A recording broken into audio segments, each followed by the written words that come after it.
کی قسم اس امام کو ذرا قریب سے دیکھیے. زندگی کے آخری ایام آئے ہیں امام احمد رضا کے, طبیعت خراب چل رہی ہے, پرہیز کا کھانا کھا رہے ہیں. ایک دن بیٹھے ہوئے ہیں اور آپ کے ساتھ آپ کے شاگرد بیٹھے ہوئے ہیں. اتنے میں ایک بچہ گزر ہوا, کہنے لگا مولانا. کہا کیا بات؟ کہا ہمارے گھر دعوت کھا لیں گے؟ اللہ اکبر. اتنا سنا میرے امام نے بچے کی طرف دیکھا, کہا بیٹے کیا کھلاؤ گے؟ اس کے دامن میں پاک ساگ تھا چنے کا. کہا یہی بنوا کے کھلوا دیں گے.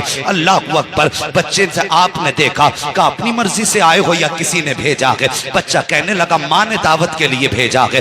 آپ نے فرمایا گھر میں کوئی بڑا نہیں تھا کیا؟ جیسی اتنا کہا بچے کی آنکھ میں آنسو آ گئے. بچہ کہنے لگا حضرت میں یتیم ہوں, میرے سر پہ باپ کا سایہ نہیں ہے, ماں میرے سہارے گھر میں رہ رہی ہے اور اس امید پہ ماں زندگی گزار رہی ہے کل جب بیٹا جوان ہوگا زندگی کا سہارا بنے گا. کہ میرے باپ کا سایہ سر پہ نہیں ہے. میرے امام نے اتنا سنا, آپ نے بغیر سوچے سمجھے کہہ دیا بیٹے ہمیں تیری دعوت منظور ہے, کب کھلاؤ گے؟ بچہ کہنے لگا ماں سے پوچھ کے بتاؤں گا. بچہ پھر واپس آیا. یہ کوئی دور کی بات نہیں ہے بلکہ بہاری پور پولیس چوکی کی بات ہے. اسی ڈھال پہ وہ یتیم رہا کرتا تھا. بچہ پھر سودا گران آیا, آ کے کہنے لگا بڑے مول صاحب. کہا کیا؟ میری ماں نے کہا ہے کل دوپہر کی آپ کی دعوت ہے, کل دوپہر آ کے ہمارے گھر پہ کھانا کھا لینا. اب سنو امام احمد رضا کون ہے. اللہ اکبر. جب اگلے دن آیا ہے, دوپہر کا وقت آیا ہے, آپ نے اپنے شاگرد سے کہا چلو کل جو بچہ دعوت کر کے گیا تھا آج اس کے یہاں کھانا کھانے کے لیے جانا ہے. جب پہنچے ہیں بہاری پور ڈھال پہ آلہ حضرت,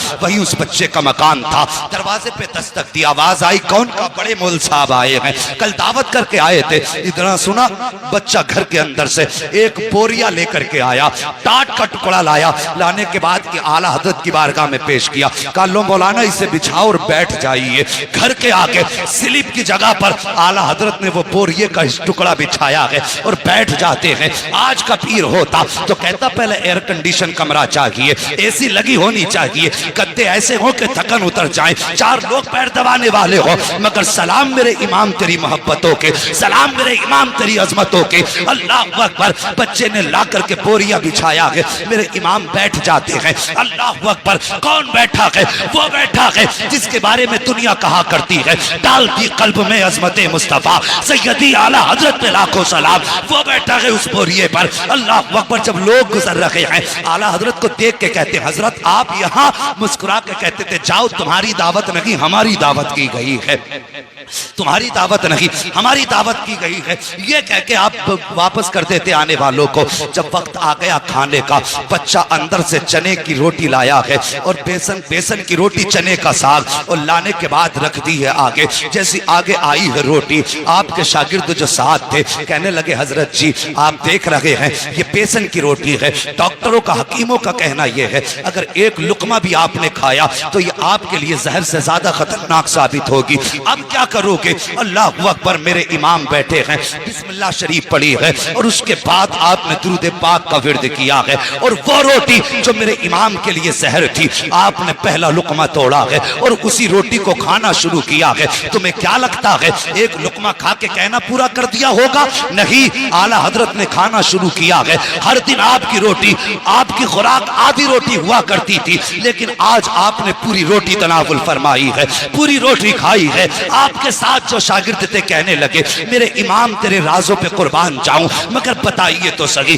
حکیموں نے سخت پرہیز بتایا تھا, حضرت آپ نے پوری روٹی کیوں کھائی ہے؟ اگر ایک لقمہ کھا لیتے تب بھی دعوت کا حق ادا ہو جاتا, 2 لقمے کھا لیتے تب بھی دعوت کا حق ادا ہو جاتا. میرے امام نے اپنے شاگرد کا چہرہ دیکھا, آنکھ میں آنسو بھر لائے. فرماتے ہیں ٹھیک کہا تم نے, اگر ایک لقمہ کھا لیتا تب بھی اس کی دعوت کا حق ادا ہو جاتا, لیکن یہ بچہ یتیم ہے, سر پہ باپ کا سایہ نہیں ہے. اگر میں ایک لقمہ کھاتا شاید بچے کے دل میں خیال آ جاتا کہ ہم غریب ہیں اس لیے مولانا نے ایک لقمہ کھایا ہے, اور اگر یہ خیال آ جاتا بچے کا دل ٹوٹ جاتا. کہا مولانا احمد رضا مصطفیٰ کا عاشق ہے اور میرے نبی نے فرمایا ہے جو غریب کا دل توڑ دے گا وہ محمد کا دل توڑ دے گا, جو غریب کی دل جوئی کرے گا وہ محمد کی دل جوئی کرے گا. اعلیٰ حضرت فرماتے ہیں مول صاحب طبیعت صغیر رہے یا بگڑ جائے کوئی فرق نہیں پڑتا. احمد رضا یہ چاہتا ہے کوئی روٹے یا نہ روٹے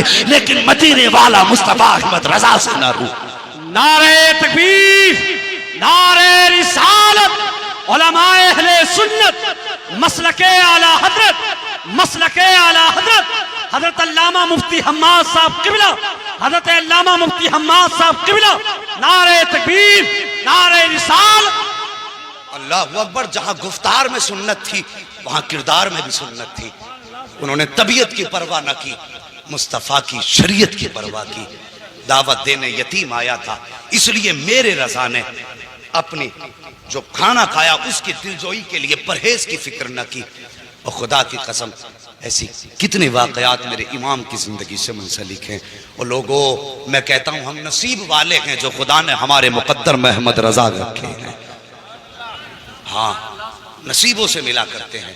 خدا کی قسم ہم جو عشق ہے نا سینے میں، آج جو سب شاعر کہتے ہیں، ہر مومن کہتا ہے نعت خوانی موت بھی ہم سے چھڑا سکتی نہیں، قبر میں بھی مصطفیٰ کے گیت گاتے جائیں گے۔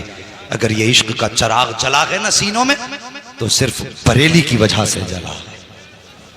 ہاں، بریلی کی وجہ سے جلا۔ میں زیادہ بڑی بات نہیں کرتا، ارباب منبر کی توجہ چاہیے۔ بہت بڑا چیلنج کرنے لگا ہوں ان لوگوں کے لیے جو اعلیٰ حضرت کو ماننے سے انکار کرتے ہیں، جو ان کے خلاف بھونکا کرتے ہیں۔ میں کہتا ہوں ایک چھوٹی سی بات، صرف اعلیٰ حضرت کی تصنیفی کارنامے کو ہٹا دو۔ جو آپ نے 1000 سے زیادہ کتابیں لکھی ہیں انہیں ہٹا دو، اور ہٹانے کے بعد مجھے بتاؤ اہل سنت کے پاس بچتا کیا ہے؟ بس اعلیٰ حضرت کی تصنیفات ہٹا دو اور پھر مجھے بتاؤ اعلیٰ حضرت کے بعد ہمارے پاس ہے کیا؟ اگر کوئی کہے نا بہار شریعت ہے تو وہ بھی اعلیٰ حضرت ہی کی ہے۔ ہاں، وہ بھی اعلیٰ حضرت ہی کی ہے۔ اگر قانون شریعت بھی اٹھاؤ گے تو اعلیٰ حضرت کی ہے۔ بہت بڑی بات نہیں کرتا، اگر اعلیٰ حضرت کی کتابیں اور ان کی تصنیفات ہٹا دو تو ایک مائی کا لال ایسا نہیں جو ان کی تحریر چھوڑ کے وہابیوں سے مناظرہ کر سکے۔ یہ جو بک بک کرتے ہیں نا اعلیٰ حضرت کے خلاف، وہابی بھی جب فتویٰ دیتے ہیں نا تو فتاوی رضویہ پڑھ کے فتویٰ دیا کرتے ہیں۔ ان کے باپوں نے ایسی کتاب نہ لکھی جو دنیا کی ضرورتیں پوری ہو جاتی۔ اگر دنیا کی ضرورتیں پوری ہوتی ہیں نا تو آج بھی خدا کا شکر ہے امام احمد رضا کی چوکھٹ سے پوری ہوا کرتی ہے۔ تو ہم مقدر پہ ناز نہ کریں، خدا نے ہمیں امام احمد رضا جیسی دولت عطا فرمائی ہے۔ ہاں، جوانوں اعلیٰ حضرت سے بھی پیار کرو، اور ہم صرف اعلیٰ حضرت سے اس لیے پیار کرتے ہیں کہ اعلیٰ حضرت نے ہمارا ہاتھ پکڑ کے مصطفیٰ کے قدموں تک پہنچایا ہے۔ ہاں، یہ ان کا احسان ہے ہم پر۔ بس اللہ کریم میرے بولنے میں آمدن صاحب لفظاً جو لغزشیں خطائیں ہوئی ہوں، مولا کریم ان خطاؤں کو معاف فرما دے۔ ہاں، اور میں بات کہہ دوں، جب کوئی گناہ صریح ہو جاتا ہے تو پھر اس گناہ کا اظہار کر کے توبہ لازم ہوتی ہے۔ ہاں، ابھی ایک صاحب کی زبان سے جملہ نکل گیا تھا کہ ہم اگر نیکی بھی کرتے ہیں تو اللہ کی مرضی سے، اور گناہ بھی کرتے ہیں تو اللہ کی مرضی سے۔ ہاں، گناہ بھی کرتے ہیں تو اللہ کی مرضی سے، یہ جملہ غلط ہے، توبہ لازم ہے۔ اس لیے کہ اگر ہم نیکیاں کرتے ہیں تو اللہ کی توفیق سے، اور گناہ اگر کرتے ہیں تو اپنے نفس کی وجہ سے۔ ہاں، یہ ہمارے شامت نفس ہوتی ہے، یہ ہمیں ابھارتا ہے۔ صرف نیکیوں کی توفیق اللہ دیتا ہے، اور گناہ اپنے نفس کی وجہ سے کرتے ہیں، اس لیے توبہ لازم تھی۔ بس سارے لوگ اس گناہ سے بھی توبہ کر لیں، کلمہ شریف بھی پڑھ لیں، سارے لوگ پڑھیں لا الہ الا اللہ محمد رسول اللہ استغفر اللہ ربی۔ سارے لوگ پڑھیے استغفر اللہ ربی من کل ذنب واتوب الیہ۔ یا اللہ، ہم اپنے ہر اس گناہ سے توبہ کرتے ہیں جو ہم نے جانے اور انجانے میں کیے، مولا ہماری توبہ قبول فرما۔ بس جو ہوئے اغلاط ان کو معاف فرمائے رب کائنات۔ زندگی نے دیا ساتھ تو پھر ہوگی ملاقات، چمن رہا پھول کھلیں گے، زندگی رہی پھر ملیں گے۔ مسافر ہیں ہم بھی، مسافر ہو تم بھی، کسی موڑ پر پھر ملاقات ہوگی۔